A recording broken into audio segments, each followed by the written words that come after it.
Barrister Suman আসলেই একজন hero. শুনুন ব্যারিস্টার সুমনের বক্তব্য। পুলিশ করলো কি আবার? পুলিশ কিভাবে তাদের নিজেদের বদনাম কামায়, সরকারকে কিভাবে 12টা বাজায় পুলিশ, আমি আপনাদেরকে দেখাই। শুরু করিতেছি মহান আল্লাহর নামে, যিনি পরম করুণাময় এবং অত্যন্ত দয়ালু। এই সেই মাঠ যেটা মাননীয় স্বরাষ্ট্রমন্ত্রী তার নিজের এলাকার মধ্যে এই মাঠটা দখল করে এখানে একটা পুলিশ স্টেশন হবে। পুলিশকে বরাদ্দ দিয়েছেন যতটুকু জানছি যে সিটি কর্পোরেশন। এই মাঠ বরাদ্দ নিয়েই আপনারা জানেন যে স্থানীয় লোকজন আন্দোলন করছিলেন, এই জন্য একজন মা এবং তার ছেলেকে পুলিশ ধরে নিয়ে যায়। ধরে নিয়ে গিয়ে কালকে রাতেই উনারা ছেড়ে দিচ্ছেন। কিন্তু যে কথাটা আপনাদেরকে বলতে চাই, আমি এর আগে আপনাদেরকে একটা জিনিস দেখাইতে চাই। এই মাঠটার চারদিকে আপনারা একটা দেখেন, 1 ইঞ্চি মাটি নাই এই মাঠের চারদিকে, শুধু বিল্ডিং আর বিল্ডিং। দেখেন, আপনি একটু ঘুরে ঘুরে দেখেন, এই যে বড় বড় বিল্ডিং, এগুলো হচ্ছে গিয়ে সব হচ্ছে গিয়ে এই মাঠের চারদিকে। এই মাঠটা ছাড়া এই এলাকার মানুষের আর বেঁচে থাকার খালি জায়গা বলতে আর কিচ্ছু নাই। আমি প্রথমেই পুলিশরে এই যে জনগণের মুখোমুখি করার জন্য আমি মনে করতেছি এই জায়গাটা প্রথমে যারা পুলিশে বরাদ্দ দিচ্ছেন তাদেরকে দায়ী করতেছি যে কোন বিবেচনায় আপনারা পুলিশে এই জিনিসটা বরাদ্দ দিতে পারেন। এটা আমার প্রথম প্রশ্ন। আপনি একটা জিনিস দেখেন, পুলিশ করলো কি আবার? পুলিশ কিভাবে তাদের নিজেদের বদনাম কামায়, সরকারকে কিভাবে 12টা বাজায় পুলিশ, আমি আপনাদেরকে দেখাই।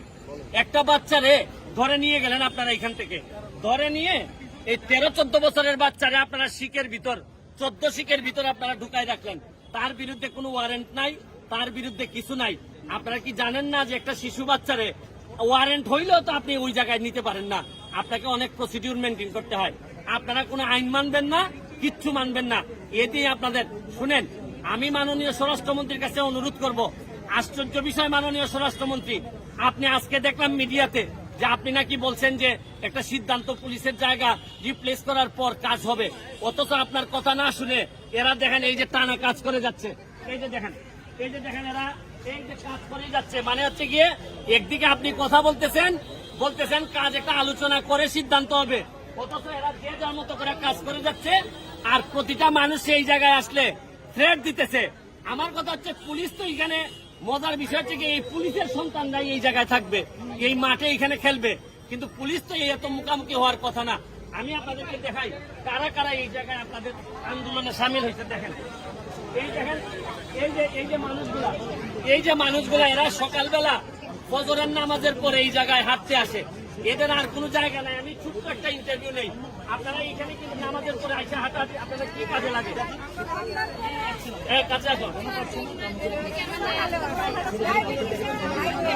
ডায়াবেটিক্স হাই হয়ে গেছে, আপনারা এই জায়গাটা ব্যবহার করেন। আপনারা দেখছেন এই মহিলাদের এই মানুষগুলার মুখ দেখে বুঝেন। দেখেন, মাঠ দখল করে করে এমন অবস্থা করছেন। ফুটবলে আমরা সবচেয়ে তলানির দিকে চলে গেছি 188-তে।